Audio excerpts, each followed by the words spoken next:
గురుభ్యో నమః. సభకు నమస్కారం.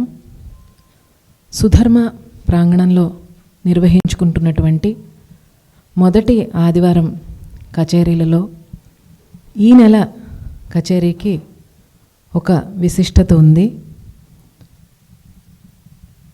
ఈ కచేరీలు ప్రారంభించడానికి ఎవరైతే మనకి మార్గదర్శకులుగా ఉన్నారో వారు మా పరమ గురువు గారైనటువంటి శ్రీ ఇవటూరి విజయేశ్వరరావు గారు. వారి వర్ధంతి నెల ఈ అక్టోబర్ నెల.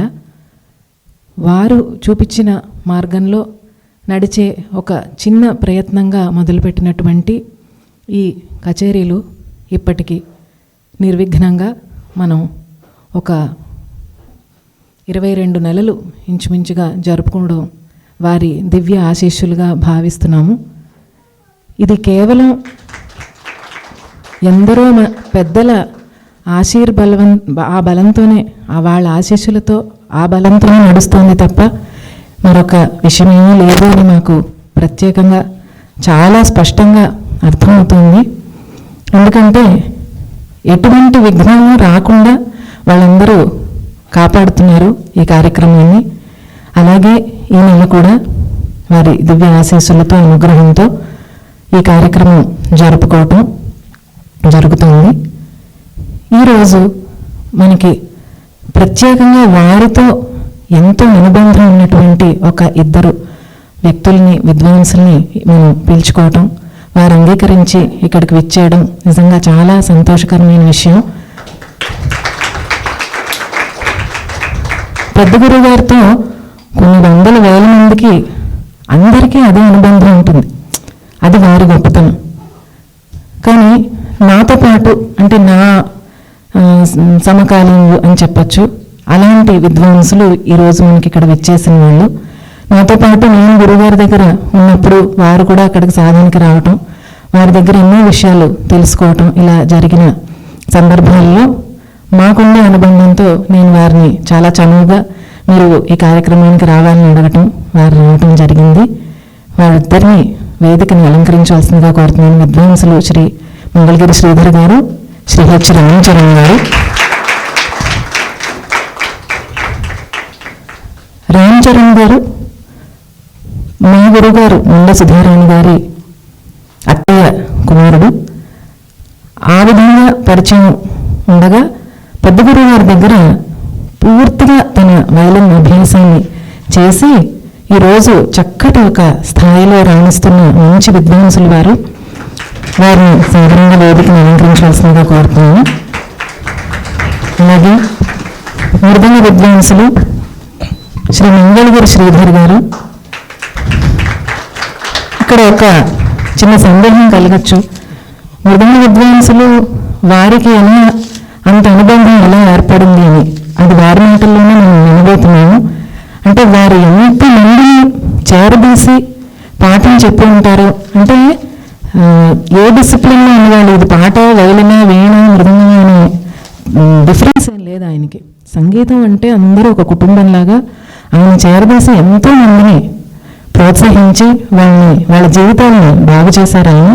అటువంటి మంచి విద్వాంసుల్లో శ్రీధర్ గారు కూడా ఒకరు. కాబట్టి వాళ్ళిద్దరినీ ఈరోజు అడగగానే వచ్చేస్తున్నారు. చాలా ధన్యవాదాలు తెలుపుకుంటూ కార్యక్రమాన్ని ప్రారంభించాల్సిందిగా కోరుతున్నాను. జనరల్గా ఈ జూనియర్ కాన్సర్ట్ ఎప్పుడు ఎలా ఉంటుందంటే ఒక చిన్నపిల్లలు ఎవరి చేతనే పాడిస్తూ ఉంటాము. కానీ ఈరోజు మనకి పెద్ద విద్వాంసులు మరొక పెద్ద ఒక మేరు పర్వతం వంటి వారి గురించి 4 మాటలు చెప్పుకునే ఈ సందర్భం కుదిరింది. కాబట్టి ఈరోజు కార్యక్రమం ఇలా జరుగుతుంది. వారిని కార్యక్రమం ప్రారంభించవలసిందిగా కోరుతున్నాను.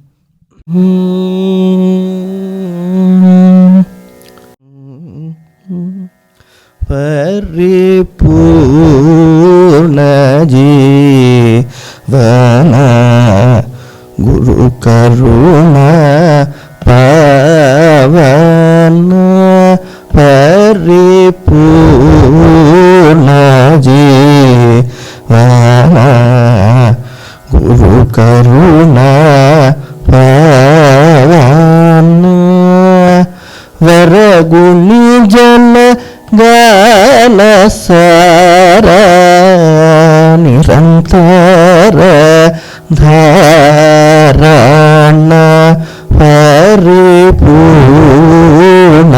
జీవన గురు కరుణ పావన వరగుని జన గాన సార నిరంతర ధారణ పరిపూర్ణ జీవన గురు కరుణ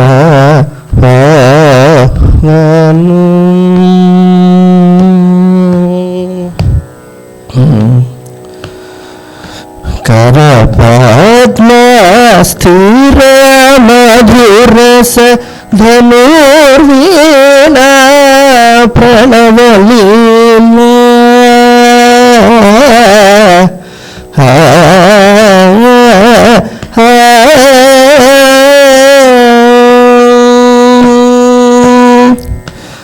కరపద్మ స్థిర మధురస ధనుర్వీణ ప్రణవలీల సారస్వత అపార పరివార సంతత గానలోల సారస్వత అపార పరివార సంతత గానలోల పరిపూర్ణ జీవన గురు కరుణ పావన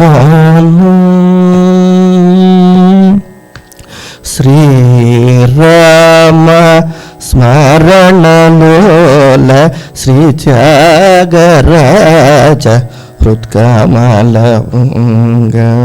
శ్రీరామ స్మరణలోల శ్రీ త్యాగరాజ హృత్కమలవంగ గురు గుహానంద వేద్య శ్యామ కృష్ణ గీతాధారంగ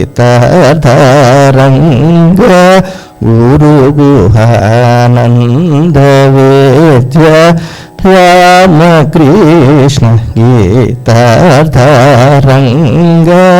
సూరమయ ఘన రాగతాళ లయకార శ్రీ విజయేశ్వర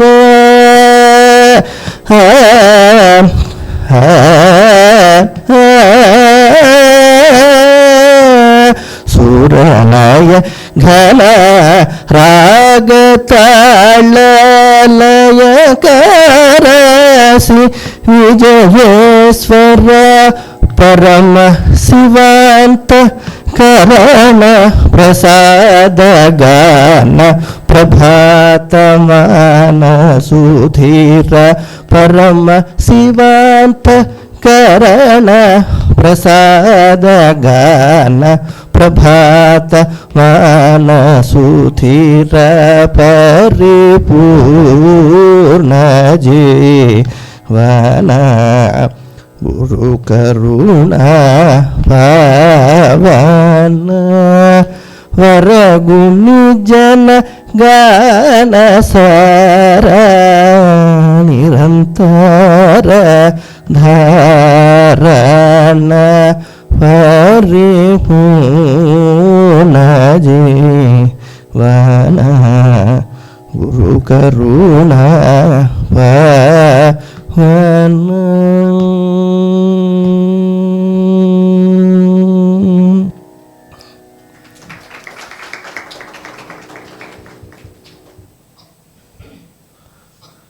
సభకి నమస్కారం. ఈ కీర్తన ఇంట్రొడక్షన్కి వెళ్ళే ముందుగా ఇది పాడాను కాబట్టి మా గురువుగారు కాలం చేసిన తర్వాత ఆయనకి అత్యంత సన్నిహితులు, అంటే ఆయన్ని మొదటి రోజు నుంచి చివరి రోజు వరకు చూసిన అంతే గొప్ప వ్యక్తి శ్రీ ద్వారం దుర్గాప్రసాదరావు గారు. ఆయన కాలం చేసిన కొద్ది రోజుల్లోనే 1-2 రోజుల్లోనే ఆయన మీద ఈ కీర్తన రాసి వారి మా అందరికీ గురుతుల్యులైన అంటే గురువు గారి శిష్యులైన మా గురువు గారులైన శ్రీమతి మండ సుధారాణి గారికి పంతుల రమ్మ గారికి ఇచ్చి ఈ కీర్తన పాడమని ఆయన చెప్పారనమాట. సో ఈ సభాముఖంగా శ్రీ ద్వారం దుర్గాప్రసాదరావు గారికి గురువు గారి గురించి ఇంతటి అద్భుతమైన ఒక కీర్తన చేసి మాకు ఇచ్చినందుకు వారికి ధన్యవాదాలు, నమస్కారం తెలియజేస్తున్నాను. ఈరోజు విషయంకి వస్తే, ఇలా గురువుగారి వర్ధంతి నెల కాబట్టి ఇలాగా గురువుగారి గురించి నువ్వు రావాలి అని వందన గారు ఫోన్ చేయగానే చాలా సంతోషించాను నేను. ఎందుకంటే గురునామ స్మరణ కంటే ఆనందం ఇచ్చేది ఇంకోటి లేదు ఎవరికైనా. గురువుగారి గురించి చెప్పుకోవడం అనేది ఒక విద్యార్థికి, భవిష్యత్తులో విద్వాంసుడైనా కూడా ఎప్పటికీ కూడా గురువుగారిని తలుచుకోవడం అత్యంత ఆనందం కలిగించే విషయం. ఎటువంటి ఏ స్థాయి అయినా, స్థాయి భావం ఎలా ఉన్నా కూడా గురువుగారికి గురు శిష్యుడికి రిలేషన్ అనేది ఒకటే. మహా విద్వాంసుడైన వాడికి గురువుగారితో రిలేషన్ ఒకటే. మామూలు విద్వాంసుడు అంటే సాదాసీదాగా ఉన్న వాళ్ళకి, తల్లిదండ్రులకి పిల్లలు ఎలాగైతే ఒకటో గురువుగారికి మా అందరికీ గురువుగారు స్థానం ఆయనకి ఒకటే. ఇది ఆయన దగ్గర ఉన్న వాళ్ళకి బాగా అనుభవం. మా అందరికీ మా అదృష్టం, పూర్వజన్మ సుకృతం వల్ల ఆ భాగ్యం కలిగింది. సో ఇలాంటి ఒక వేదికని ఏర్పాటు చేసి ఇలా పిలిచినందుకు సుధర్మ వాళ్ళకి కూడా మా తరపున ధన్యవాదాలు చెప్తాను. సో ఇలా చెప్పగానే గురువుగారి గురించి మాట్లాడాలి అంటే, గురువుగారి గురించి ఏంటి మాట్లాడతాం? ఏమైనా మాట్లాడచ్చు, అదే పెద్ద సమస్య. ఎలా మొదలు పెట్టాలో తెలియదు. ఎవరికైనా ఏదో గొప్ప విషయం ఒకటి ఉంటుంది, లేదా 2 ఉంటాయి, 3 ఉంటాయి. దానికి సపోర్ట్ చేస్తూ కొన్ని లక్షణాలు ఉంటాయి. సో ఆ గొప్ప విషయాన్ని తీసుకుని వాటి గురించి మాట్లాడడం, ఆ మిగతా విషయాలు మాట్లాడడం, అంతగా లేని విషయాలను వదిలేయడం అనేది చెయ్యొచ్చు, చాలా ఈజీగా ఉంటుంది. మా గురువు గారి విషయంలో అది అసాధ్యం. ఆయనలో గొప్ప విషయం ఏమిటంటే ఇప్పటికీ చెప్పలేం. ఆయన విద్వాంసుడిగా గొప్పవారా, గురువుగా గొప్పవారా, ఒక మనిషిగా గొప్పవారా, ఒక ఇంటికి పెద్దగా గొప్పవారా, ఒక ఉద్యోగిగా గొప్పవారా, ఒక స్నేహితుడిగా గొప్పవారా, ఇలా అంటే దేనికి అదే. ఆయన ఏ విషయంలో కూడా ఈ విషయంలో ఇలా చాలా గొప్పగా చేశారు, ఈ విషయంలో కాదు అనే పరిస్థితి ఆయనలో ఏ విషయమూ లేదు. ఒక వైలనిస్ట్గా గొప్పవారా, ఒక గాత్రకారుడిగా గొప్పవారా, ఏ విషయంలో కూడా ఆయన విషయంలో ఒకటి చెప్తే ఇంకోటి తగ్గిపోతుంది అనిపిస్తుంది. అందుచేత ఆయన విషయంలో ఇంది గొప్పవారు అని చెప్పడం నా ఉద్దేశం కాదు. ఆయన్ని తలుచుకోవడం, ఆయన మనకి ఆయనతో ఉన్న అనుబంధాన్ని పురస్కరించుకుని అవి తలుచుకుని, ఏదో రాముడిని త్యాగరాజస్వామి పొగిడితే ఒక కీర్తనలో ఒక అంశం పొగుడతారు, ఇంకో కీర్తనలో ఇంకొక అంశం పొగుడతారు. అంటే అది ఓవరాల్గా త్యాగరాజస్వామికి రాముడిలో ఉన్న ఆ సౌందర్యాన్ని ఆయన ఎలా ఆనందించారు అనేదే చూస్తాం. కానీ ఇక్కడ అది చేయలేదు, అక్కడ ఇది చేయలేదు అని అదేవిధంగా గురువుగారి విషయంలో నేను ఏదైనా విషయం చెప్పి ఒక విషయం చెప్పకపోయి అంటే కూడా అలాగే తీసుకోండి. ఎందుకంటే అన్నీ చెప్పడం అనేది అసాధ్యం, ఒక మాటలో చెప్పొచ్చు అసాధ్యం. అంతటి గొప్ప వ్యక్తి, మహోన్నతమైన వ్యక్తి. ఆయన ప్రారంభం తీసుకుంటే ఆయన లైఫ్లో ఆయన ఆయన ఆయన ఆయన ఆయన జన్మించడమే ఒక పెద్ద సమస్యతో జన్మించారు. ఆయనకి కళ్ళు లేవు.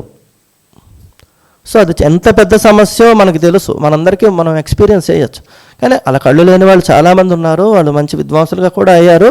సో అది అంత అసాధ్యమైన విషయం కాకపోయినా అది చాలా ఒక మనిషికి చాలా పెద్ద దెబ్బే టు స్టార్ట్ విత్. సో ఆయన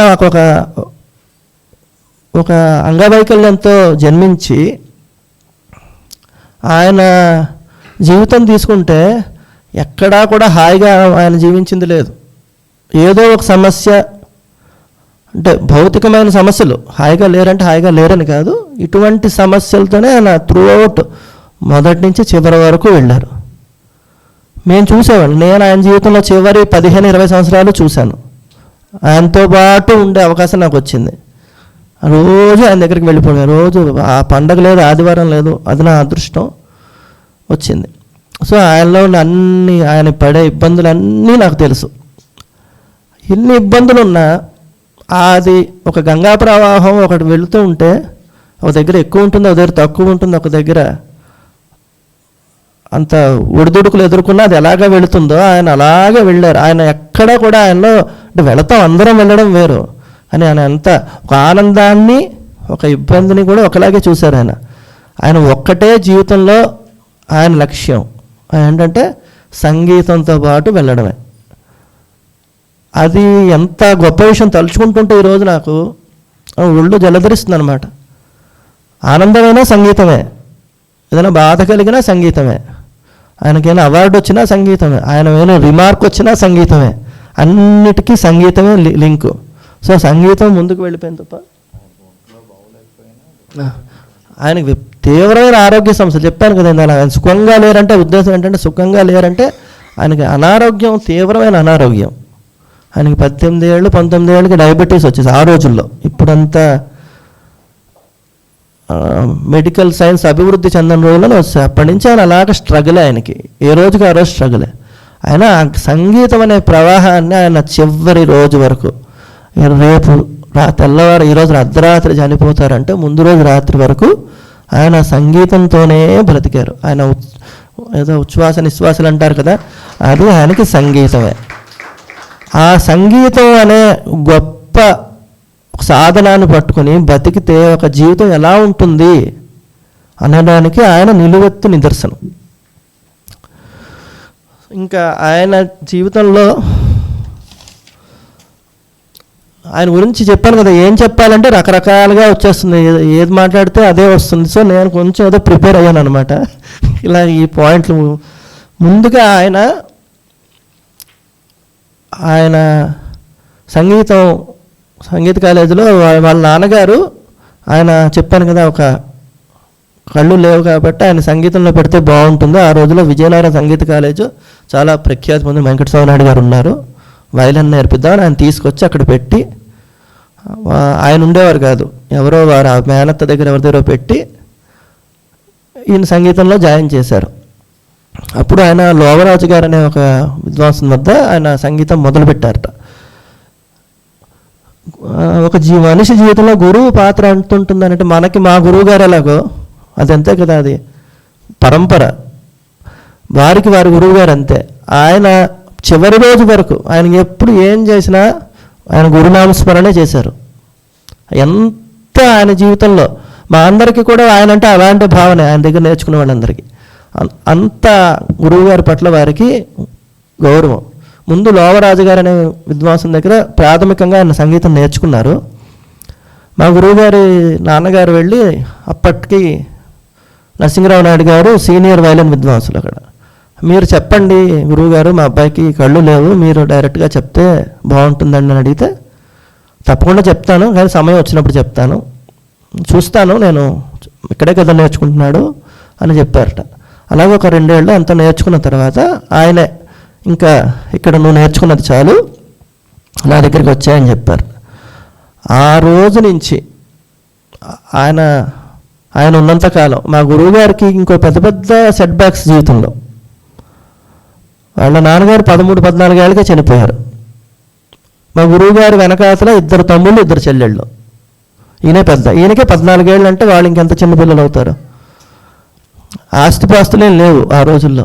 వాళ్ళ అమ్మగారు కూడా అంత చిన్నతనంలోనే అంత కష్టం రావడం వల్ల ఆవిడ కూడా అంత ఆరోగ్యంగా ఉండే మనిషి కాదు. కాకపోతే ఈయనకి ఏంటంటే అప్పటికే కాస్త సంగీతం కచేరీలు వాయించే స్టేజ్ వచ్చేసింది ఆయనకి. 9 ఏళ్ళకి మొదలు పెట్టడం, 13 ఏళ్ళకి 14 ఏళ్ళకి ఆయన విద్వాంసుడిగా సెటిల్ అయ్యారు కొంతవరకు.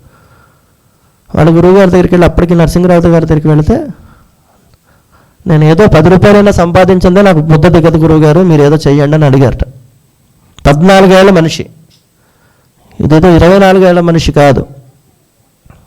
అంటే ఆయన బాధపడ్డారు కానీ తప్పక ఆయన ఇంటింటికి తీసుకెళ్ళి పాఠాలు చెప్పించడం. విజయనగరంలో ఏమి సాధనాలు లేవు, ఈయన నడిచి వెళ్ళడమే. ఈయన కనబడదు.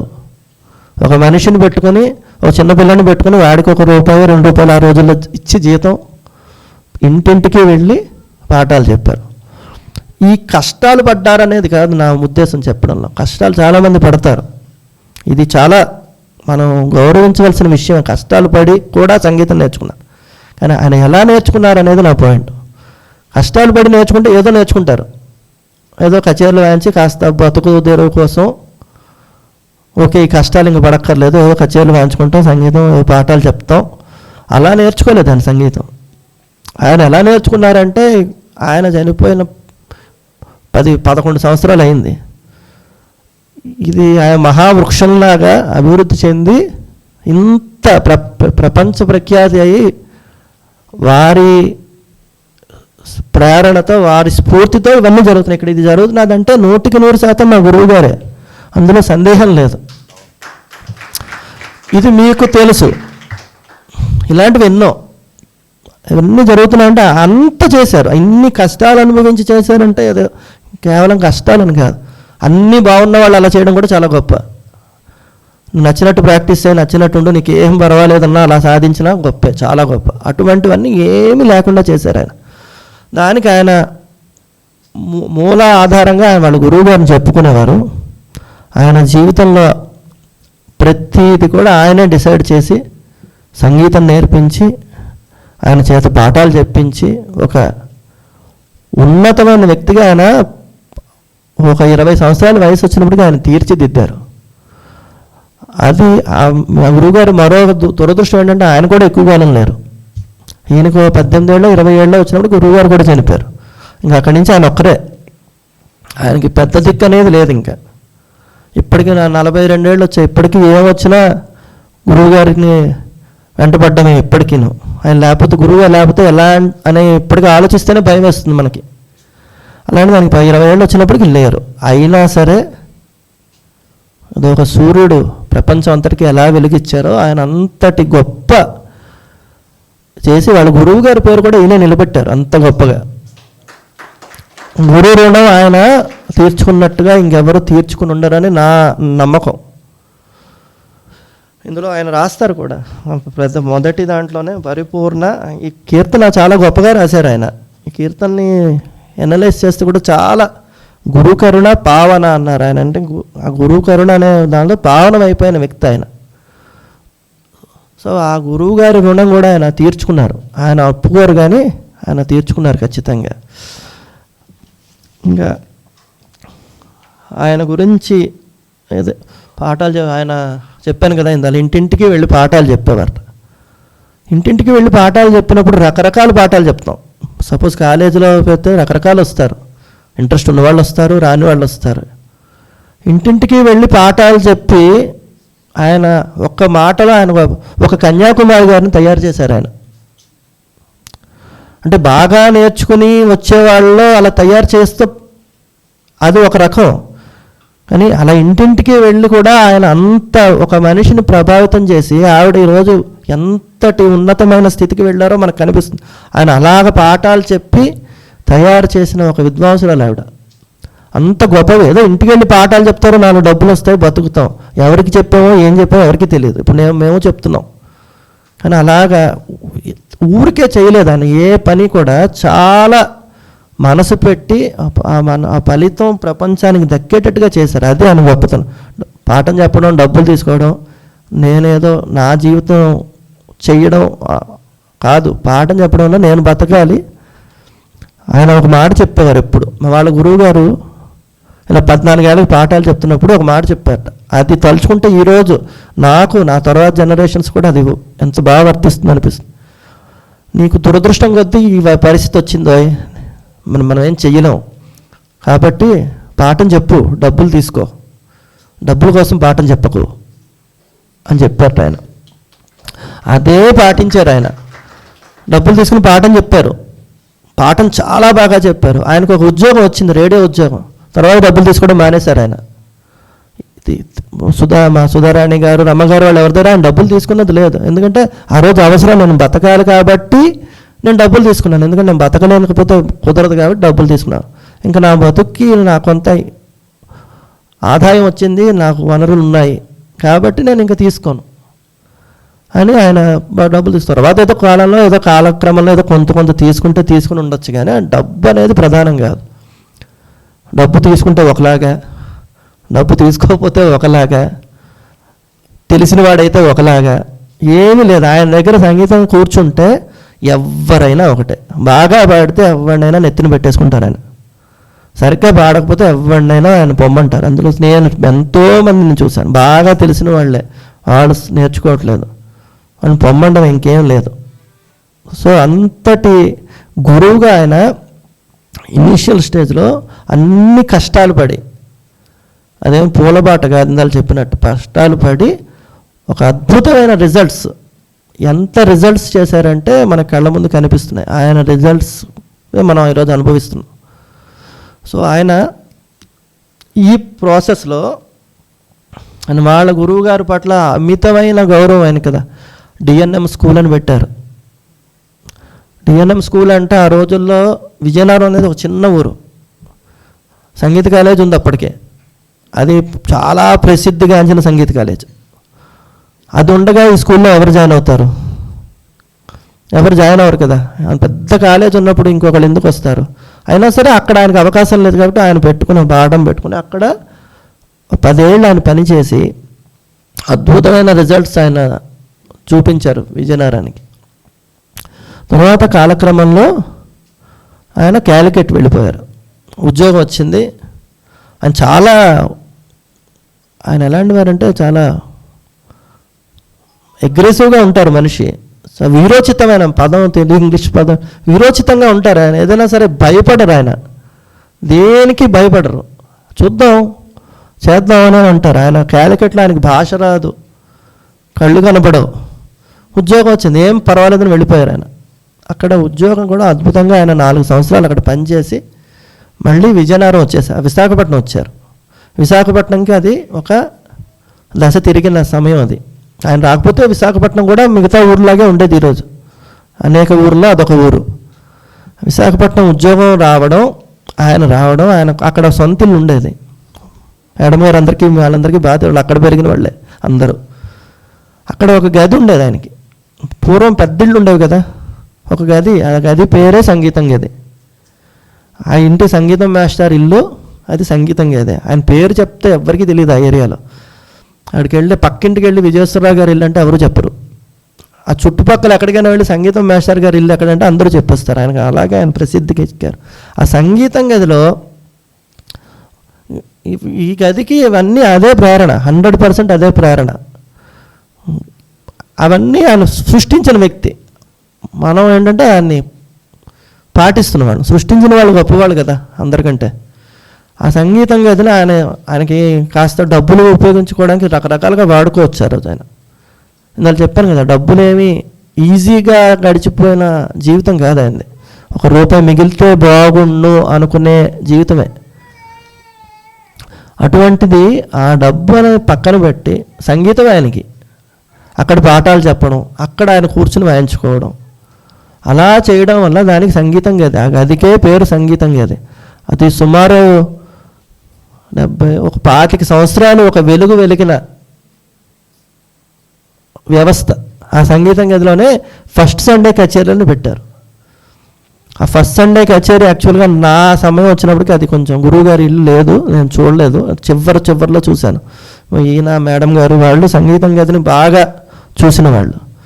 అక్కడ ఎంత గొప్ప ఒక కంట్రిబ్యూషన్, మ్యూజికల్ కంట్రిబ్యూషన్ ఉత్పత్తి జరిగిందంటే ఆ ఉత్పత్తి ఇప్పుడు మనం అందరం అనుభవిస్తాం. ఎవరైనా ఒక గొప్ప వ్యాపారవేత్త బాగా సంపాదిస్తే తర్వాత తరాలు ఎలాగ దాన్ని ఆనందిస్తాయో, ఈ సంగీతాన్ని అలాగా మనందరం ఆనందిస్తున్నాం. అంటే ఆ సంగీతం గది అనేది చాలా ప్రముఖమైన పాత్ర పోషించింది.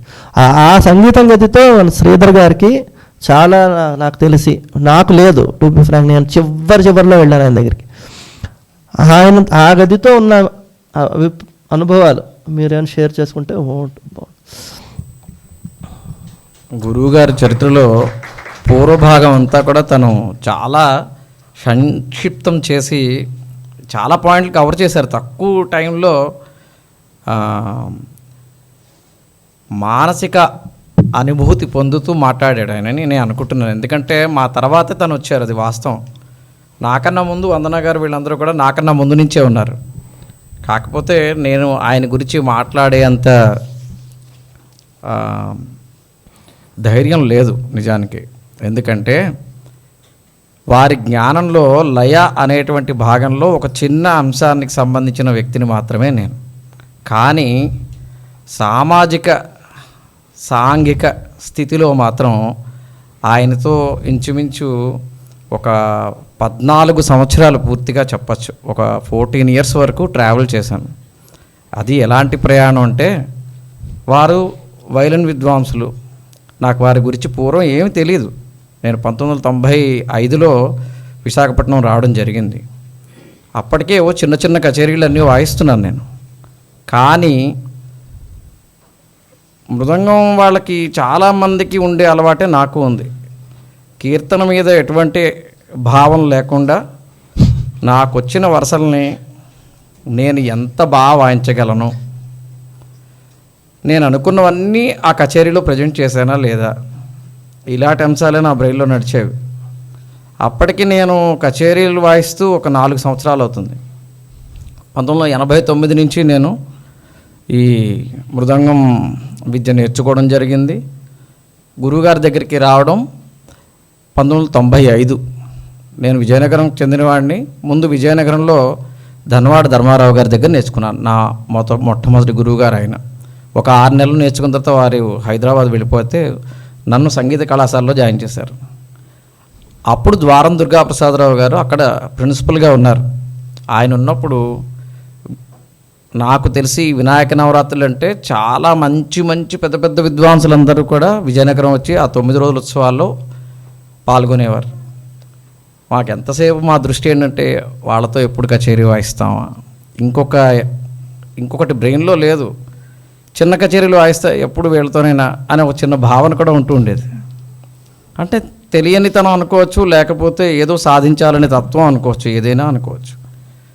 వీటన్నిటికీ దూరం జరిగేటువంటి సమయం ఎప్పుడు వచ్చిందంటే 1995లో వచ్చింది. అది ఆ సంగీతం గదే. నాకు వాళ్ళ ఇల్లు తెలియదు, ఏం తెలియదు. అక్కడ ఏదో చదువుకోవడానికి వెళ్ళాను, పాలిటెక్నిక్ కోసం వెళ్ళి అక్కడ వైజాగ్లో జాయిన్ అయ్యాను. జాయిన్ అయిన తర్వాత అప్పటికే నేను సంగీత కాలేజీలో నేర్చుకున్న మా గురువుగారు అబ్బాయి ఆయన విజయేశ్వరరావు గారి ఇంటికి వెళ్ళి సాయంత్రం పూట మృదంగం వాయించేవారని తెలిసింది.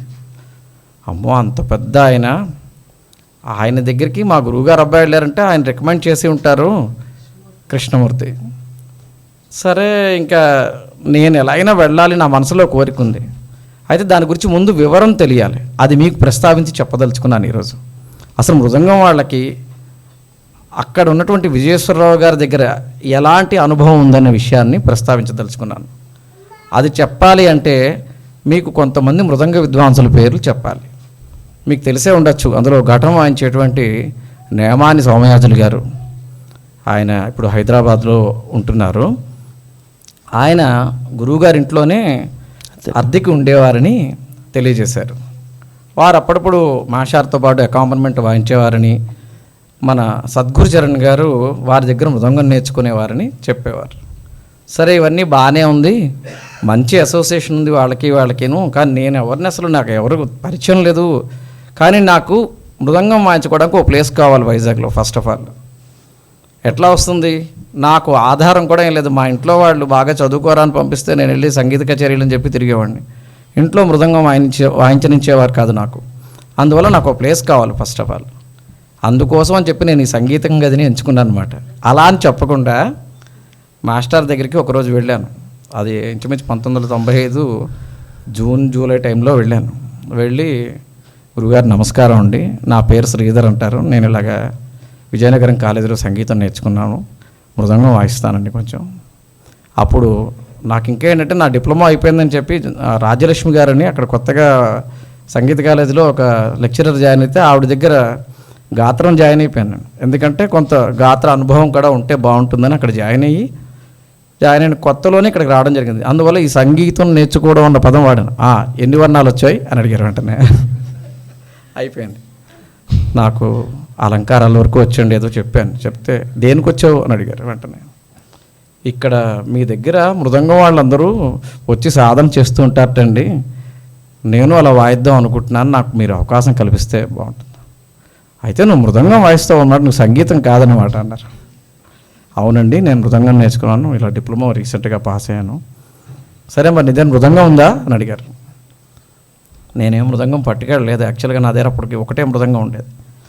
సరే అయితే రేపు మృదంగం పట్టుకొని రా చూద్దాంలే అన్నారు.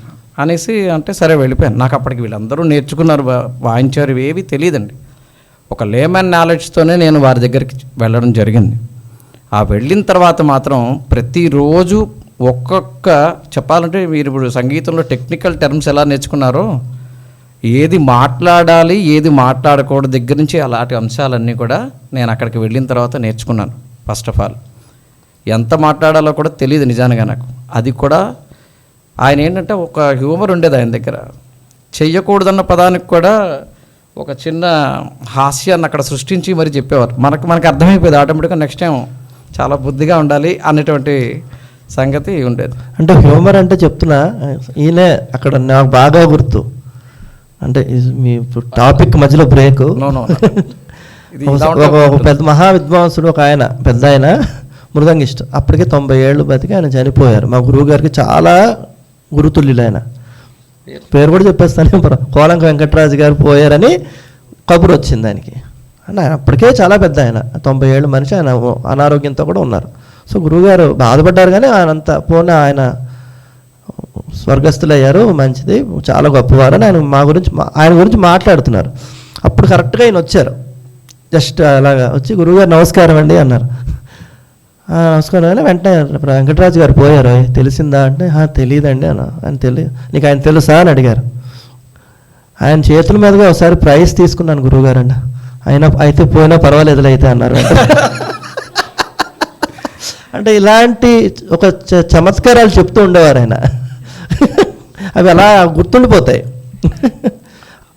ఇలాగే ప్రతి అంశాన్ని కూడా ప్రస్తావించారు. అలాగే ఏదో వర్ణం ఉందనుకోండి, నాకు ఒక ధోరణి ఉంటుంది.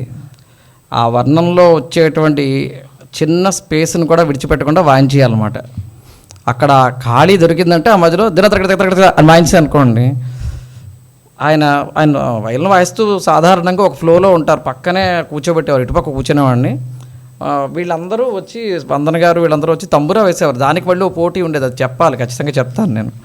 సో అట్లా కూర్చొని వాయిస్తుంటే నేను ఆ గ్యాప్స్ ఫిల్ చేయడంలోని నాకు చాలా ఇదనమాట. అక్కడ ఎంత వస్తుంది అని గుర్తుపెట్టుకోవడం, ఆ జాగాన్ని ప్రజెంట్ చేయడం అనేటువంటిది ఒక అప్పట్లో అలా ఉండడానికి కారణం కూడా ఉంది. ఎందుకంటే సతీష్ గారు వీళ్ళందరూ మృదంగం వాయించేటప్పుడు ఆ గ్యాప్ ఫిల్లింగ్ అనేది చాలా అందంగా చేసేవారు. సరే అప్పుడప్పుడే నేను పైకి వస్తున్నాను కాబట్టి నేను వాయించాలి, ప్రతి దాంట్లో తాపత్రయం ఉండేది. ఎలాంటి తాపత్రయం? విద్య నేర్చుకోవాలనే తాపత్రయం కాదు అది. అప్పటికున్న జ్ఞానం చెప్తున్నాను అనమాట. ఇది ఓపెన్గా చెప్పాలి, అందరికీ తెలియాల్సిన విషయం. ఏంటి, ఎలా ప్రజెంట్ చేస్తున్నామో నాకు ఎంత పేరు వస్తుంది, ఒక విధమైనటువంటి వేరే తత్వం. ఇది మంచిది కాదు, కానీ ప్రస్తావించాలి కాబట్టి చెప్తున్నాను. ఇలాంటి పని చేసేవాడిని. ఆయన వైలిన్ వాయిస్తా సార్ అంటూ ఉండేవారు. అంటే ఏంటి, ఆ తిరగడంలో ఏంటంటే నో అని అర్థం అనమాట. అవి కూడా చాలా ఎంత సెన్సిటివ్ ఉండేదంటే తెలియజేయడంలోని. అలాగా ఆయన దగ్గర చేరినటువంటి ఒక 6 నుంచి 8 నెలల సమయంలో ముందు ఒక డిసిప్లిన్ నేర్చుకున్నాను నేను. ఎంత వాయిస్తే పాడే వాళ్ళకి అనుకూలత వస్తుంది అన్న విషయం తెలుసుకోవడానికి పట్టింది. ఆ కంటిన్యూషన్లో సాహిత్యం గురించి తెలియదు, ఎందుకంటే వారు వైలిన్ వాయిస్తారు. కీర్తన తెలియదు, కానీ కీర్తన వాయిస్తూ ఉండేవాడిని. కానీ ఒకవేళ తెలియాలంటే మరుసటి రోజు మీదన పాఠాలు జరుగుతూ ఉన్నప్పుడు ఎవరో ఒకరు, ఆ టైంలో చాలామంది సంగీతం గది దగ్గర పాఠాలు చెప్పేటువంటి టీచర్స్ ఉండేవారు. నిన్న జరిగింది కదా, ఇది ఏమిటండి అని అడిగేవాడిని. ఆ కీర్తన తెలియకపోతే వాళ్ళు ఆ కీర్తన చెప్తే దాని గురించి, ఇప్పట్లాగా యూట్యూబ్ కానీ ఏమీ లేని రోజులు అవి. ఆయన దగ్గర ఆయన అరలోనే విపరీతంగా క్యాసెట్లో ఒక సెట్ ఉంటుంది. మళ్ళీ ఆ శర్మ గారినో ఎవరినో రిక్వెస్ట్ చేసి ఒక క్యాసెట్, అక్కడ బయటికి రావడమే కష్టం, అక్కడి నుంచి ఒక క్యాసెట్ తీసుకొని అది జాగ్రత్తగా శ్రద్ధగా విని మళ్ళీ మరుసటి రోజు టైంకి అప్పచెప్పేసేవాడిని. అలాగా చాలా కీర్తనలు సాహిత్యం కోసం తెలుసుకున్న సందర్భాలు ఉన్నాయి. అయితే ఏంటంటే మ్యాక్సిమం ఒక పెద్దవి అంటే దాన్ని ఏమంటారు చౌకాలం కీర్తనల విషయంలోనే ఇది ఎక్కువ శ్రద్ధ పడేవాడిని. ఎందుకంటే మిగిలినవి కొంచెం తెలిసేవి, అప్పటికే చిన్న కచేరీలు వాయిస్తున్నాను కాబట్టి. కానీ ప్రతి విషయంలో వాయించే వరసలు తెలియకపోతే ఆయన చేసే కొన్ని ప్రక్రియలు ఉండేవి. వైలిను కమాన్ పక్కన పెట్టేసి దాని వెనకాల తిప్పి దాని మీద ఆయనకు వచ్చినటువంటి ఒక స్థితిలో ప్లే చేసేవారు, వాయించి ఇలాంటి వాయించేవారని చెప్పేవారు. దీనికి ఒక ఉదాహరణ ఏంటంటే భైరవి స్వరజతి ఒక ఎగ్జాంపుల్. నాకు సంగీతంలో ఇన్ని రకాల భాగాలు ఉన్నాయి కూడా తెలియనటువంటి వాయిద్యమే అప్పటికీను. అంటే స్వరజతులు, స్వరపల్లవులు ఇవన్నీ బ్రెయిన్లో లేవు. వర్ణం, కీర్తన, పెద్దగా చౌకాల కృతులు అలాంటి ఆలోచనే ఉండేది. కానీ స్పెసిఫిక్గా నేనేం చేశానంటే, మాకు అప్పట్లో పాల్ఘాట్ మణేర్ గారు వాయించినటువంటి స్వరజతి బాగా అలవాటు. అంబా, ఆ అంబా దగ్గరికి వచ్చేలోపు ముక్త వాయించేయాలి అందులో. అప్పుడు అందరూ మెచ్చుకునేవారు. అంటే ఒక హ్యాపీనెస్ ఉండేది అందులో. నేను మాస్టర్ వాయిస్తుంటే ఒకసారి ప్రతి చరణంకి ఇదే పని అన్నమాట. సగం అయిపోయింది. అయిపోయిన తర్వాత సడన్గా ఆపేశారు. ఆపేసి ఈరోజు బయలు పెట్టిస్తాను అన్నారు. అంటే వారి దగ్గర అనుభవాల నుంచి ఎంత నేర్చుకున్నాం అని చెప్పడానికి చెప్తున్నాను. పెట్టేసి ఆపేశారు, వాయించలేదు. లోపలికి వెళ్ళి కూర్చున్నారు. నేను వెళ్ళాను. ఇంకా 8:30 అవ్వలేదు అప్పటికి. ఇంకాను వెళ్ళిపోయారు కాబట్టి నేను కూర్చున్నాను. ఇంకా నా భోజనం టైం అవ్వలేదు. దీనికి మణయ్యర్ గారు అలా వాయించారు అని ఆయన తెలియజేశారంటే అందరినీ అలా వాయించమన్నారని కాదు. ఆ విషయాన్ని గ్రహించుకొని నువ్వు ఏం చేయగలిగితే బాగుంటుంది, నువ్వు ఎలా వాయిస్తే బాగుంటుంది అన్న విషయం గ్రహించుకుంటావని అని చెప్పారు. సరే, మొత్తానికి ఆయన మూడ్ డిస్టర్బ్ చేశాను నేను అని ఒక చిన్న ఇది ఉండేది. అయినా ఒక్కొక్కప్పుడు వాయించుకు వెళ్ళిపోయేవారు. ఆ రోజు మరీ అంత తీవ్రంగా నేను ఆయన్ని అన్నమాట. సో అక్కడికి మళ్ళీ ఒక 3 నెలల తర్వాత జనరల్గా రిపీట్లో వస్తూ ఉంటాయి కీర్తనలు. అప్పుడు వాయించినప్పుడు నేను సర్వలఘుతోనే ఆ అంబ అనేటువంటి పదం వచ్చేలాగా ఒక సెట్టింగ్, అంటే అనుకోలేదు, ఆటోమేటిక్గా రోజు వాయించేటువంటి ధోరణే, ఎటువంటి జిమిక్స్ లేకుండా చాలా పర్ఫెక్ట్గా వాయించాను. వాయించిన తర్వాత అన్నారు ఆయన. ఒక 2 రకాలు ఉంటాయి. ఒక ఇది ఏంటంటే నచ్చని అంటే బాగుందని, లేదంటే ఇలా అని ఒకసారి చేయి చూపిస్తారు ఖచ్చితంగా, అది ఉంటుంది. అంత ఆయన మనసుకి అంత దగ్గరగా చేరి దగ్గర ఇప్పుడు నా జీవధార లాంటి కీర్తనలు కానీ, లేకపోతే దారిని తెలుసుకుంటేవి కానీ, ఇలాంటివన్నీ కూడా ఇంచుమించు 97 ఆ టైం కల్లా బహుశా ఒక విధమైనటువంటి పర్ఫెక్షన్కి అయితే నేను వచ్చాను. అయితే ఆయనకి ఏదో ఒక చిన్న లోటు ఉండేది నా వాయిద్యంలో. ఎప్పుడు ఏమనేవారంటే, నీకు గురువుగారు ఉండాలయ్యా అనేవారు. అప్పటికి నాకు టీచర్ ఎవరు లేరు. 95 నుంచి నేను ఐడియల్గా నాకు వచ్చినవి అందరివి విని వాయించేవాడిని మాత్రమే. ఆయనే నువ్వు ముళ్ళపూడి శ్రీరామూర్తి గారి దగ్గరికి వెళ్ళి నేర్చుకో అని చెప్పారు. ఫస్ట్ ఆయన చెప్పింది. సరే, ఏదో అనివార్య కారణాల వల్ల ఆయన దగ్గర నేను చాలా ప్రయత్నం చేశాను కానీ నేర్చుకోలేకపోయాను. అప్పుడు స్వయంగా యువటూరు విజయేశ్వరరావు గారే నన్ను, ఆయన కచేరీ వైజాగ్లో జరిగిందండి. పక్కవాద్యం మా గురువుగారు కమలాకర్రావు గారు పక్కవాద్యం అనమాట. వాళ్ళది రేడియో ప్రోగ్రాం. అయితే ఆయన నన్ను తీసుకెళ్ళి అక్కడ పరిచయం చేసి ముందే చెప్పారు, నువ్వేం మాట్లాడు, వెళ్ళి నేను మాట్లాడిన తర్వాత ఒక నమస్కారం పెట్టి ఆయన ఏం చెప్తా చెయ్యి అన్నారు. నా మీద ఎప్పుడు కూడా నా మాట విషయంలో గురువుగారికి ఒక చిన్న డిఫరెన్స్ అయితే ఉండేది ఖచ్చితంగా. సో ఏం చేశారంటే, సరేనండి అని చెప్పాను. గురువుగారికి ఆ రోజు అకాంపనీగా నేనే వెళ్ళాను. ఇంకా ఎవరు రాలేదు, వేరే వాళ్ళు ఎవరు రాలేదు, శర్మ గారు కానీ ఎవరు రాలేదు. నేనే వారితో పాటు వెళ్ళాను. గురువుగారు వచ్చారు. నాకు ఆయన చూస్తే చాలా భయం. అసలు కమలాకర్రావు గారు అంటే చాలా, అసలు ఎదురుకుండా ఉండి నించోడానికి కూడా కష్టం, అంటే భయం అనమాట. అలాంటిది తీసుకెళ్ళి ఇలాగ ఈ అబ్బాయి విజయనగరం వాడండి, కాలేజీలో నేర్చుకున్నాడు, నా దగ్గర సాయంత్రం ప్రాక్టీస్కి వస్తూ ఉంటాడు, బాగుంది, వాయిద్యం బాగా వాయిస్తాడు, కానీ ఇంకా మరి పెద్ద పాఠం అది నేర్చుకుంటే బాగుంటుంది, మీరు ఏమన్నా వారికి చెప్పగలుగుతారా అని ఫస్ట్ విజయేశ్వరరావు గారు మా గురువుగారితో మాట్లాడారు. అప్పుడు అదే సమయంలో వారికి నమస్కారం చేసి, చూద్దామండి, నేను కబురు పెడతాను అని అన్నారు. అని అక్కడికి ఒక నెల 15 రోజుల్లో, అంటే ఆ టైంకి గురువుగారు, మా అమ్మగారు వెళ్ళిపోయినటువంటి సమయం అనమాట. 97లో ఆయన ఆమె సంవత్సరికాలు జరుగుతున్నాయి, అయినగానే రమ్మన్నారు. అప్పుడు వెళ్ళిన వాడిని 1997 నుంచి గత సంవత్సరం వరకు ఏ రోజు కూడా మా గురువుగారిని కమలాకర్రావు గారిని విడిచిపెట్టి కానీ, లేదా వారు చెప్పిన అంశాలని విరుద్ధంగా కానీ, లేదా వాద్య శైలి కానీ, ఎందుకంటే నేను 2002 వరకు కూడా ఈ చెప్పాను కదా, నాకంటూ ఉండే ఒక ధోరణితో ఉండే నా వాయిద్యం ఉండేది, అలా వాయించేవాడిని. కానీ ఎప్పుడైతే కమలాకర్రావు గారి దగ్గరికి నేను చేరానో, మా గురువు గారి దగ్గరికి చేరానో, నా స్టైల్ అంతా కూడా మారింది. అది కూడా ఆ విషయాన్ని కూడా ఆయనే రికగ్నైజ్ చేసి, ఇవటూరు విజయేశ్వరరావు గారు పూర్తిగా మార్చేసుకున్నావయ్యా నీ వాద్య విధానం అని చెప్పేవారు అనమాట. ఇది ఎందుకు ప్రస్తావిస్తున్నానంటే, ఆయన నాలాంటి వాళ్ళని చాలామంది మృదంగ విద్వాంసులకి అదే సంగీత గదిలో సాధన చేసుకోవడానికి, కీర్తన పాఠం చేసుకోవడం అనేది మృదంగం వాళ్ళకి చాలా అవసరం అండి. దీని గురించి ఇంకొక మాట చెప్తాను. గురువుగారు అంశం కాకపోయినా చెప్పాలనుకున్న మాట ఒకటి ఉంది. ఏంటంటే, గాత్రం బాగా నేర్చుకున్న వాళ్ళకి మృదంగం బాగా వాయించడం వస్తుందని, లేదంటే మృదంగం వాయించే వాళ్ళు ఖచ్చితంగా గాత్రం నేర్చుకుంటే బాగుంటుందని, కానీ ఇలాంటివి చాలా ఎక్కువగా వినబడుతున్నటువంటి అంశాలు. కానీ మృదంగం నేర్చుకునే వాళ్ళకి కీర్తన విని దాన్ని అవగాహన చేసుకునేటువంటి లక్షణం కలిగి ఉండడం అనేటువంటిది చాలా అవసరం. పాడేటువంటి గుణం అయితే కాదని నా భావన అండి. ఎందుకంటే నాకు పాడడం రాదు, నేను ఏనాడు పాడలేదు. అలాగే అక్కడికి వచ్చినటువంటి వాళ్ళు చాలామంది మృదంగం వాళ్ళు, సద్గురు చరణ్ గారు, ఇంకా చెప్పాలంటే నాకన్నా వంకాల రమణమూర్తి గారు కూడా చాలా కాలం అక్కడ ఉండి గురువుగారి దగ్గర సాధన చేశారని గురువుగారు చెప్పేవారు స్వయంగా. నాకు చెప్పినటువంటి విషయం ఇది రమణ గారు కూడా చెప్పేవారు. ఆయన ప్రతి దగ్గరలో కూడా గురువు గారు మెన్షన్ చేయకుండా ఆయన ఎక్కడ మాట్లాడరు. ఆయన ఎక్కడ ఏమొచ్చినా నాకు మృదంగం నేర్పింది మా నాన్నగారు వంకాయ నరసింహం గారు, కానీ ఈరోజు నేను ఇలా ఉన్నానంటే దానికి పూర్తిగా కారణం విజయేశ్వరరావు గారు. ప్రతి కీర్తన ఎక్కడ ఏ కీర్తన ఎలా వాయిస్తే బాగుంటుంది ప్రతిది పిన్ పాయింటెడ్గా ఆయన చెప్పారు. ఈరోజు నేను వాయిస్తే అందరూ చాలా బాగుంటుందని అనుకుంటున్నారంటే దానికి 100% గురువు విజయేశ్వరరావు గారే కారణం అని ఆయన చాలా సందర్భాల్లో చెప్పారు. అది చాలా 100% నిజం. అది ఇందులో ఇంకొకటి ఉంది. ఆయన కచేరీ వాయిస్తున్నప్పుడు మాకు పరీక్షలు పెట్టేవారు. ఒకసారి వరల్డ్ టీచర్ ట్రస్ట్, ఇప్పుడు వారికి అయిన సన్మానాల్లో అది కూడా ఉంటుంది.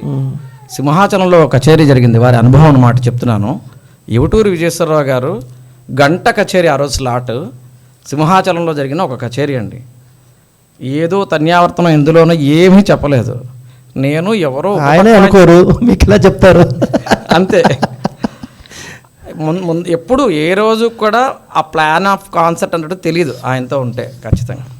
సో అప్పుడు ఏమైందంటే, శుభ్రంగా వర్ణం అన్నీ హాయిగా వెళ్ళిపోతున్నాయి, చాలా బాగుంది కచేరీ, అందరూ వచ్చారు, చాలామంది గురువుగారు శిష్యులు కూడా ఉన్నారు. ఆ రోజు ఆయనకు సన్మానం ఉంది. ఆ రోజు సడన్గా గంట కచేరీ కదా, ఏంటి అరగంట అయిపోయింది, 40 నిమిషాలు అయిపోయింది, అయితే తన్యావర్తనం లేదేమో, ఇవన్నీ నా మైండ్లో వెళ్తున్నాయి యాక్చువల్గా. అయితే ఏం వాయించక్కలేదు, పర్వాలేదు, లేకపోతే ఏంటవుతుందో టెన్షన్ స్టార్ట్ అవుతుంది. ఒక పక్క సడన్గా కథన కుతూహలం రాగం వాయించి రఘువంశ సుధాంబుది చందసి ఆ కాల ప్రమాణంలో తన్యావర్తనం ఇచ్చారు, కీర్తన వాయించి. నాతో ఉపపక్క వాద్యం ఎవరో ఉన్నారు, నాకు పేరు గుర్తులేదు, మా సెట్ అంతా అనమాట వెళ్ళాం. ఇంకా కేవీఎస్ ప్రసాద్ గారు ఇదనమాట ఇచ్చి తన్యావర్తనం వాయించి ఇందులో అన్నారు. ఎంత స్పీడ్ అనమాట. నేను దాన్ని దిగువ కాలం చేసుకొని నాకు వచ్చిన ముత్యాలు 1-2 వాయించి దానిలో పైకాలం ఎత్తుకొని వాయించి ఆయనకి ఇచ్చాను. అతను ఘటమే, ఏం వాయించాలో అతనికి తెలియదు, ఏం చేయాలో తెలియదు. గ్యాప్ వచ్చింది, 2 ఆవర్తాలు అయిపోయింది, 3 ఆవర్తాలు అయిపోయింది. అప్పుడు ఏం చేశానంటే, వెంటనే బాగోదు కదా, వెంటనే అక్కడి నుంచి దాన్ని దిగువ కాలం చేసి తిస్రం వాయించి మొహరా ముక్తా తిస్రంలో వాయించాను, ముక్తా చిత్రస్రం వాయించాను కరెక్ట్గా. వాయించగానే భలే అన్నారు. ఆయన నచ్చిందనమాట, ఆయన పదం ఎప్పుడు రాదు, బాగుంది అన్నారు. అయిపోయిన తర్వాత అలా ఇస్తే నువ్వు వాయించగలవో లేదో చూశానయ్యా అన్నారు. స్టేజ్ మీద కచేరీల్లో చాలా జనం, వరల్డ్ టీచర్ ట్రస్ట్ ప్రోగ్రామ్ అంటే చాలా పెద్ద ప్రోగ్రాం ఇది. ఎంత స్పీడ్ తన్యావర్తనం అంటే అంత స్పీడ్. ఇలా మాకు స్టేజ్ మీద చాలా పాఠాలు జరిగాయి కూడా మృదంగం వాళ్ళకి, నాకే కాదు. ఇది ఒక ఎగ్జాంపుల్ కింద చెప్పాలని అనుకున్నాను అనమాట. ఇంకొకటి చివరిగా ఆపుతాను. అంటే కచేరీ అనుభవం మృదంగంతో వారికి ఎలాగ మాకు ఆ జ్ఞానాన్ని ఇచ్చారని చెప్పడానికి ఇది ఇంకో ఎగ్జాంపుల్. ఏటికొప్పాక దగ్గర సుధారాణి గారి కచేరీ జరిగిందండి.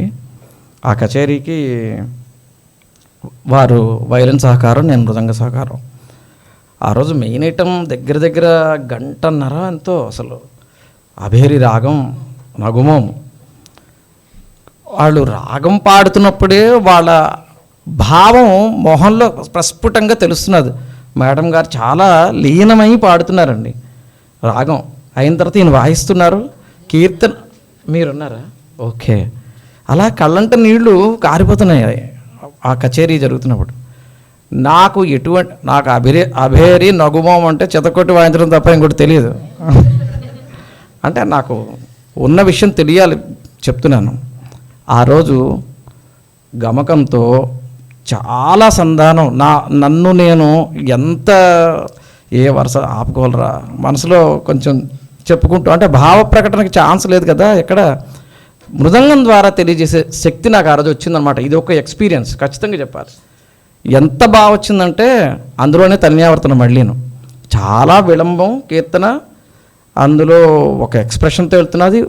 ఎందుకో వాళ్ళు ఏడుస్తున్నారు, కళ్ళంట నీళ్ళు వస్తున్నాయి. మాస్టర్కి కూడా కళ్ళంట నీళ్ళు వస్తున్నాయి ఆ కీర్తన వాయిస్తుంటే అలాగా అనమాట. కొంతసేపు అయిన తర్వాత అందులో స్వరకల్పన వేశారు, అలాగా వేసి నాకు తన్యావర్తనం ఇచ్చారు. ఇప్పుడు ఒక భావంతో అలాగా సాఫ్ట్గా కచేరీ వెళ్తున్నప్పుడు మృదంగం వాయించేవాడు గట్టిగా కొట్టి దాన్ని ఇబ్బంది పెట్టి ఏం చేయడానికి ఏం ఉండదు. అదే గమకంతో కీర్తనకి ఎలా ఫాలోయింగ్ వాయించానో ఆ ధర్మాన్ని అనుసరిస్తూ సర్వలఘు ప్రస్తారంతోనే మ్యాక్సిమం వాయించి, చిన్న చిన్న ముక్తాయిలు వాయించి, మొహరా దగ్గర కూడా అంటే ఎటువంటి సౌమ్యత లక్షణాన్ని పోకుండా వాయించానండి అంతే. నాకు తెలియకతనంతోనే అనుకోవచ్చు, తెలిసి అని నేను చెప్పను. ఎందుకంటే నాకు కీర్తన భావం తెలియదు అప్పటికి, ఆ రోజులకి తెలియదు. అయిపోయిన తర్వాత మళ్ళీ కారులో రిటర్న్ వెళ్ళిపోతుంటే చాలా బాగా వాయించోయి ఈరోజు. నన్ను పొగడ్డం కోసం ఈ విషయం చెప్పట్లేదండి, తెలియకుండానే వారితో ఉండడం వల్ల కీర్తన నుంచి కీర్తనకి ఒక పైకాలం కీర్తనకి తర్యావర్తన ఒక దగ్గర ఇచ్చారు, ఒక విళంబమైనటువంటి స్థితిలో ఎలా వాయించాలని తెలియజేశారు. ఇవన్నీ కచేరీల్లోనే. అయిపోయిన తర్వాత మరుసటి రోజు ఆ విషయానికి బ్రీఫింగ్ ఉండేది ఖచ్చితంగా. అంటే చూడండి మాకు ఎలాంటి విషయాలు తెలిసాయో మృదంగం పట్లే కాకుండా ఇంకొకటి చెప్పాలి అందులోనే. వారు వాయిస్తూ తన్యావర్తనం ఇంకా వేరే నాకు ఉపపక్వాద్యం లేకపోతే నేను మృదంగం వాయిస్తే కొన్ని నేను వాయించగానే ఆయన వాయించేవారు వైలిన్ మీద తన్యావర్తనం.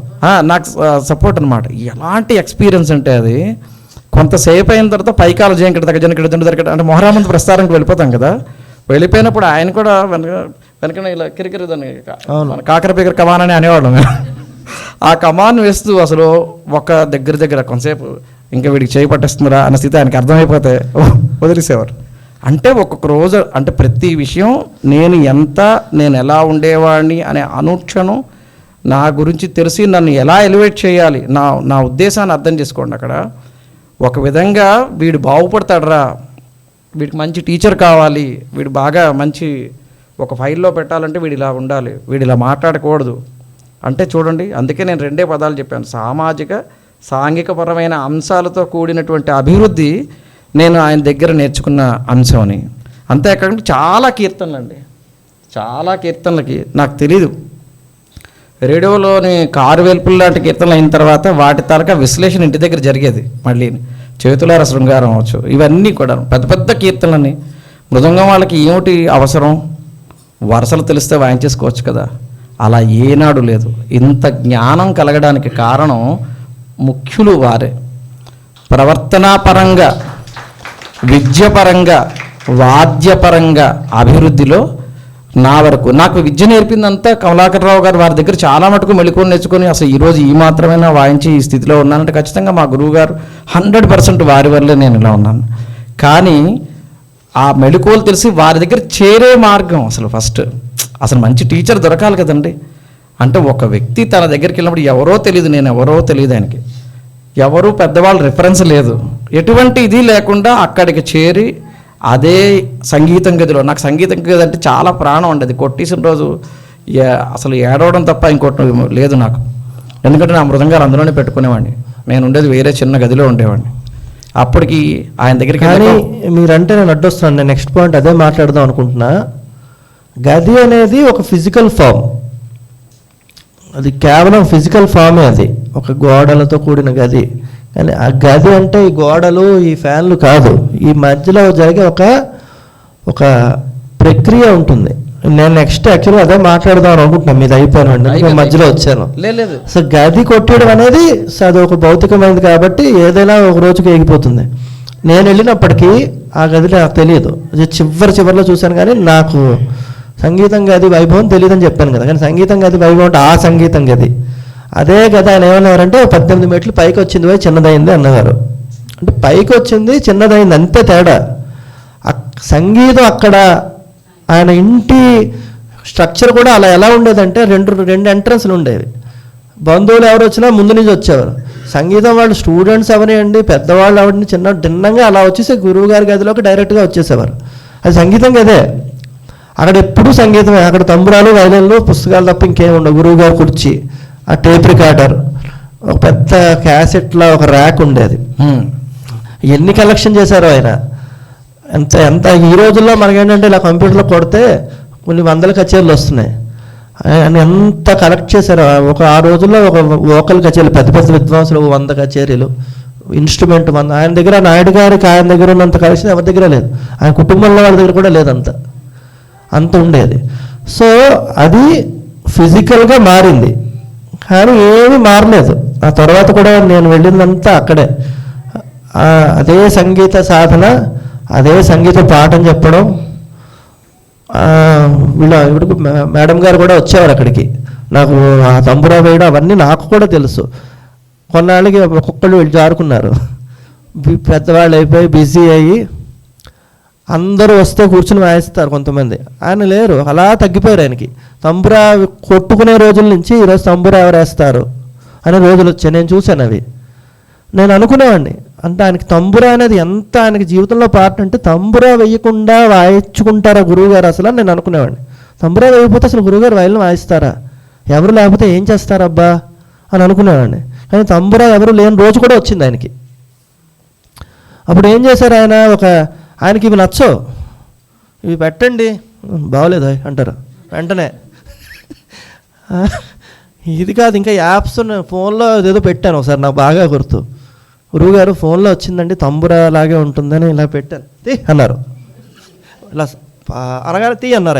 ఆయనకి నచ్చదు అది. కానీ అన్నిటికంటే ముఖ్యం ఏమిటంటే ఆయనకి వైలిన్ వాయించుకోవడం, తంబురా ఇవన్నీ వాటికి సపోర్టే. తంబురా బాగోలేదని వైలిన్ వాయించుకోవడం మానేస్తారేమో గురువుగారు అన్నంత దీని నుంచి ఆయన ఒక సీడీ చేసుకున్నారు. తంబురా స్టూడియోకి పట్టుకెళ్ళి రికార్డ్ చేసి, ఇది ఎక్కదు కదా అంటే ఒక్క స్టెప్ దిగారు, తంబురా నుంచి సీడీకి వచ్చారు. తర్వాత ఆ సీడీ పెట్టడానికి కూడా ఎవరో ఉండాలి, మరి ఏం చేస్తారు, దీనికి వచ్చారు ఆయన. అంటే అవకాశాలు ఉంటే అవకాశాలు ఉపయోగించుకుని వాయించుకున్నారు. ఇంకోటి కూడా అనేవారు, మేము సరిగ్గా శృతి చేయకపోతే, ఏమయ్యా మీకు ఇంత శృతి చేసి తంబురా వేసి పాఠాలు చెప్తుంటే కూడా ఎవరు శృతుల్లో వాయించట్లేదు, మాకు అసలు తంబురా వేసుకుని వాయించడం అనేది పెద్ద లగ్జరీ. మా చిన్నప్పుడు నాయుడు గారు తంబురా వేసుకుని ప్రాక్టీస్ చేసేవారట అనుకునేవారట. అంటే అప్పుడు శృతి బాక్సులు లేవు, పాడుకునేవాళ్ళు అంటే తంబురా వేసుకుని పాడుకుంటారు. వైలిన్ వాళ్ళకి అవ్వదు కదా, అసలు తంబురా కాన్సెప్టే లేదు. కానీ మేము ఆ రోజుల్లో అందరం శృతిలో వాయించేవాళ్ళం అయ్యా అనేవారు. మీకు ఎన్ని పెడుతున్నా మీరు సరిగ్గా వాయించట్లేదని సో ఆయన ఇది ఎందుకు చెప్పానంటే, పరిస్థితులు అనుకూలించినా అనుకూలించకపోయినా ఇబ్బంది పడినా, దీని గురించి మాట్లాడుతూ మొన్న వాళ్ళ మనవరాలు రమ్య అని ఆయన దగ్గర, ఆయన ఒళ్ళో పెరిగిన పిల్ల, తనతో నిన్ను మాట్లాడుతుంటే చెప్పింది, ఇంకా ఆయన చివరి దశకు వచ్చేస్తున్న సమయంలో హాస్పిటలైజ్ అయ్యారట. హాస్పిటలైజ్ అయ్యి మధ్యాహ్నంకి ఇంటికి వచ్చారు డిశ్చార్జ్. ఆయనకి ఏదో పెడతారు కదా సెలైన్స్ ఎక్కించినప్పుడు, అది కూడా ఉంది చేతికి, తియ్యలే. లోపల పడుకున్నారట మధ్యాహ్నం. ఆ రమ్య శ్రీరమ్య ఇద్దరు ఈరోజు ఎలాగో వాయించుకోరలే అని వాళ్ళు బయట కూర్చొని కబుర్లు ఆడుకుంటున్నారట. ఆయన 6 అయ్యేసరికి, ఏ రమ్య టైం అవుతున్నది, ఏ తంబురాలు తీయట్లేదు, శృతి బాక్స్ పెట్టు, వైలిన్ తీయట్లేదేమో, నన్ను రమ్మంటలేదేమని అడిగారట. అంటే ఆ సమయం వద్ద కూడా ఆయనకి వైలిన్ ఇప్పుడు ఒంట్లో బాగున్నా బాగోలేకపోయినా మన శ్వాస మనకి ఎలాగా వెళుతూ ఉంటుందో త్రూ అవుట్, అది ఆగిపోదు కదా, అది చివరికి ఒకసారి ఆగుతుంది అంతే. అలాగా ఆయనకి ఎంత ఇబ్బంది అయినా ఆ వైలిన్ వాయించుకోవడంలో ఆయన చివరి వరకు ఆయన ఎన్ని చేసేవారంటే, చాలా స్ట్రగుల్ అయ్యారు. ఆయన ఆరోగ్యంతో ఆయన చాలా స్ట్రగుల్ అయ్యారు. నేను చూశాను అవన్నీ. నేను చూడకముందు కూడా స్ట్రగుల్ అయ్యారు. నేను కొన్ని చూశాను, కొన్ని చూడలేదు. రకరకాలు చేసేవారు. ఒక సైకిల్ ఇంట్లో ఆర్బిట్రక్ లాంటిది ఒకటి ఉండేది, అది కొనుక్కున్నారు. అది రోజుకు అరగంట తొక్కేవారు కూర్చుని. ఎందుకంటే కూర్చుని మఠం వేసుకుని వాయించినప్పుడు కొంచెం కంఫర్టబుల్గా ఉంటుందేమో, మన ప్రయత్నం మనం చేయాలి కదా అని ఆయన ప్రతిదీ. ఆయన ఒక్కొక్కసారి ఇలా అనారోగ్యంతో చాలా సఫర్ అవుతూ ఉండేవారు. మేము అనేవాళ్ళం, గురువుగారు ఈరోజు కొన్ని మానేయకూడదు గురువుగారు, ఆపేద్దాం. ఆపేయడం మన చేతిలో పని, ఎప్పుడైనా ఆపేయచ్చు. ఆపేయడానికి ఏముంది, అక్కడికి వెళ్ళి కూడా కూర్చుని చెయ్యితో పట్టుకోలేని టైంలో ఆపేస్తాడు. అది కూడా ఎలాగో ఆగిపోతుంది. చెయ్యడానికే మనం ఎప్పుడు ప్రయత్నించాలి తప్ప ఆపేయడానికి అది ఆగిపోయేది అయితే ఎప్పటికైనా ఆగిపోతుంది. మనం ప్రమేయం అక్కర్లేదు, అందుకే చూద్దాం అనేవారు. కానీ గొప్ప విషయం ఏంటంటే ఎప్పుడు ఆపేవారు కదా. అలా అంత కష్టపడి కూర్చుంటే బ్రహ్మాండంగా రోజు 1 గంటన్నర ఎలా వాయిస్తారో ఆ రోజు ఇంకొంచెం బాగా వాయించేవారు కూడా, ఇంకా ఎక్కువ టైం తీసుకునేవారు. ఎందుకంటే ఎప్పుడైతే అందులో ఒక స్ట్రగుల్లోంచి అది వచ్చిందో అది మరింత గొప్పగా ఉంటుంది. అందుకే ఆయన సంగీతం అంత గొప్పదవడానికి కారణం ఏంటంటే ఆయన ఈ మాట చెప్పేవారు, నాకు జీవితంలో చాలా వచ్చాయి, చాలా రాలేదు, కానీ రాని దానికి నాకు రిగ్రెట్ లేదనేవారు. అంత ధైర్యం, ఆత్మవిశ్వాసం అంటే ఆయనకి ఎలా ఉండదు. ఎందుకంటే నా తప్పు వల్ల నేను ఈ పని సరిగ్గా చేయకపోవడంలో నాకు ఏది రావడం మానేలేదయ్యా. నాకు అదృష్టం లేక దురదృష్టం ఏమని అనుకో కొన్ని రాలేదు, నా తప్పేం కాదు, దేవుడు తప్పనేవారు ఆయన. ఎంత ఆయనకి నమ్మకం ఆయన పట్ల, ఆయన పాఠం పట్ల. ఆయన ఒక వయలినిస్ట్, ఆయన ప్రొఫెషనల్గా వయలినిస్ట్. అంతకుముందు వయలినిస్టులకి ఎవరికి ఎక్కువ పాఠం అనేది లేదు, ఈ రోజుకి లేదు, ఆ రోజుల్లో అస్సలు లేదంటే పక్క వాయిద్యం వాయించుకుంటే మహావిద్వాంసులకే ఎక్కువ కీర్తనలు రావు ఆ రోజుల్లో. వాళ్ళే చెప్పారు, నాయుడు గారు లాంటి వాళ్ళకే ఎక్కువ కీర్తనలు రావు. ఈయన ఎక్కువ కీర్తనలు నేర్చుకోకపోతే ఈయన అడిగేది ఎవరు? ఈయన కానీ ఆయన కీర్తనలు ఎలా నేర్చుకునేవారో చెప్తే మీరు ఆశ్చర్యపోతారు. ఇప్పుడులా కాదు కదా, యూట్యూబ్లో విని నేర్చుకోవడం, రేడియోలో ఎవరో పాడితే వినడం అదొక పద్ధతి. మనకు కావాల్సింది పాడరు కదా వాళ్ళు రేడియోలో. ఎవరైనా విద్వాంసుడు సపోజ్ విజయనగరం ఆ రోజుల్లో, తర్వాత వైజాగ్ వస్తే వాళ్ళకి ఏదైనా కీర్తన వచ్చి నేను తెలిస్తే ఉదయం వచ్చేవారట కదా ఆ రోజున. ఇప్పుడులా హడావిడి కాదు, కొంచెం ఉదయం వచ్చి వాళ్ళ దగ్గరికి వెళ్ళి మీకు ఆ కీర్తన వచ్చు కదా నాకు చెప్పండి అనేవారట. వాళ్ళు బాగుండదనో విసుక్కునో మొత్తమే చెప్పేవారట, ఏదో ఈయన పట్ల మరి ఆ గౌరవంతోనో చెప్పేవారట. ఎట్ ఏ టైం నేర్చేసుకుంటే నేను బైహార్ట్ చేసుకోవాలి కదా, నొటేషన్లు రాసుకోవడం ఏం లేవు. ముందు పల్లవి నేర్చుకుని మీరు ఒక అరగంట రెస్ట్ తీసుకోండి అలసిపోయారు అని పక్కకి వెళ్ళిపోయారట. ఆ అరగంటలో అది ఆ పల్లవిని ఆయన బైహార్ట్ చేసుకునేవారట. ఆయనకి ఏకసంతాగ్రాహి. ఈ మాట ద్వారం దుర్గాప్రసాదరావు గారు ఈ మధ్యకాలంలో ఆయన కలిసినప్పుడు చెప్పారు. అంటే టాపిక్ మారుతున్నది. ఆయన చిన్నతనంలో, ఆయన పేరు వంకాయ నరసింహ గారు కూడా వాళ్ళు చెప్తుండేవారు, ఆయన మృదంగం వాయించేవారు. ఆయన నారాయణదాస్ గారి దగ్గర ఆయన ఉండేవారట. ఆయన లెక్కలు అవన్నీ తెలిసిన వ్యక్తి, పేరు గుర్తురావట్లేదు, ఇంకోసారి చెప్తాను. ద్వారం వాళ్ళు ఏంటంటే బాగా వైలన్లో కమాండ్ వాయించడం, ఉధృతంగా వాయించడం అలాంటిదే తప్ప పల్లవులు ఈ తాళపరమైన అంశాలు తక్కువ. స్వయంగా దుర్గాప్రసాదరావు గారు చెప్పారు ఈ మాట. కానీ ఈయనలో ఉన్న గొప్పతనాన్ని గుర్తించి నరసింహరావు గారు, నువ్వు కాలేజీలో ఖాళీ ఉన్నప్పుడు ఆయన క్లాస్కి వెళ్తూ ఉండబోయ్ అని చెప్పారు. అని చెప్తే ఆయన అక్కడికి వెళ్ళి ఆయన క్లాసులో శ్రీపాద సన్యాసరాజు గారి దగ్గరికి వెళ్ళి ఈయన కూర్చుండి ఉండేవాట. ఆయన ఏవో విషయాలు చెప్పేవారట. అని చెప్పినప్పుడు దుర్గాప్రసాదరావు గారు అన్నారు, నారాయణదాస్ గారి అంశ విజయేశ్వరరావు గారిలో ఉందని చెప్పారు. ఎందుకంటే ఆయన ఏకసంతాగ్రాహి, ఈయన కూడా ఏకసంతాగ్రాహి. ఆయనకి లయ మీద ఆయన అమితమైన పంచముఖి అవన్నీ చేసేవారు. అదేవిధంగా విజయేశ్వరరావు గారికి కూడా అంత లయ మీద పట్టుంది, నారాయణదాస్ గారి అంశ అయినా అని చెప్పారు ఆయన. అప్పుడు చెప్పారు ఈ పాయింట్. ఇవన్నీ ఆయన చిన్నతనంలో, అంటే ఆయనకి 10-12 ఏళ్ల వయసులో ఆయన దగ్గరకు వెళ్ళి ఆయన విని ఈయన సొంతంగా డెవలప్ చేసుకుని, ఈయనకి కొన్ని ఉండేవి కాదు, ఈయనకు తెలిసిన ఎగ్జిబిట్ చేయడానికి ఈయనకి అవకాశం రాలే. ఈయనకి చాలా అవకాశాలు రాలేదు యాక్చువల్గా.